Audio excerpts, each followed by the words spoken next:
Now let's talk about books. Probably each and every one of you has some story to write, and maybe some of you will find the courage to become a writer. But writing is actually not an easy task. It takes a lot of time, a lot of thinking, a lot of resources to produce the book, especially if it is something which is non-fictional and is supposed to be useful for other people. It takes a lot of time, but you can actually make it much faster with our MVPs. So the mainly used in the 20th century, especially MVP for books, was actually writing in newspapers, and you would have actually two different groups. One would be the non-fictional writers who would write articles about business, policy, etc. And then once they would produce sufficient amount of those articles, they would change it into a book, which would be edited and maybe upgraded and then put to production. The other type would be the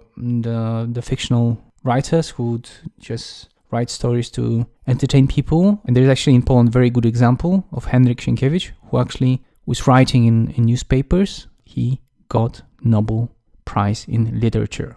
The good thing about this MVP is that you can test really fast whether it makes sense or not, whether your style is good, whether you actually have your own audience. You test the demand and you create your own brand. You have your followers who can follow you nowadays almost everywhere on Twitter, Facebook, and you get them hooked on you, hooked on what you write. And this is straightforward to selling afterwards. The more modern and in many sense giving bigger, wider range of things you can do is blogging. And this was actually very well utilized by Ash in writing the Running Lean.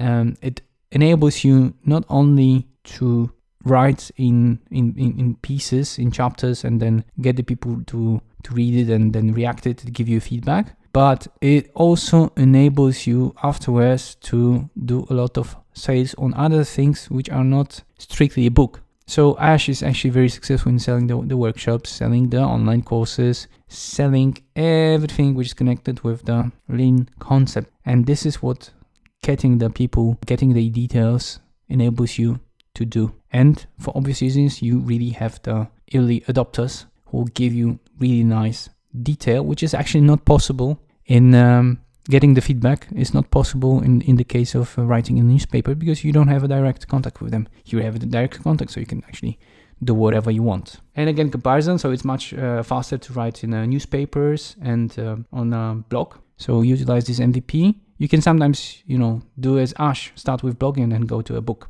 When we look at the features, again, this probably strikes you that actually the MVP in many cases enables you to test more than the end product. So blog enables you also to get direct access to the customers, having the email list, and really iterate on the stuff you're writing. And for sure you can do much more in terms of cross-selling, upselling, and selling up complementary books. And the same goes for pricing, because once it is already printed or into ebook, then the pricing is not that easy to test. But with the blog, you can test it with coupons and send it to different groups. Still, book in terms of brand awareness is much stronger. It really, uplifts you. So some people start with blog and at the same time maybe newspaper, and this enables them to produce afterwards a book.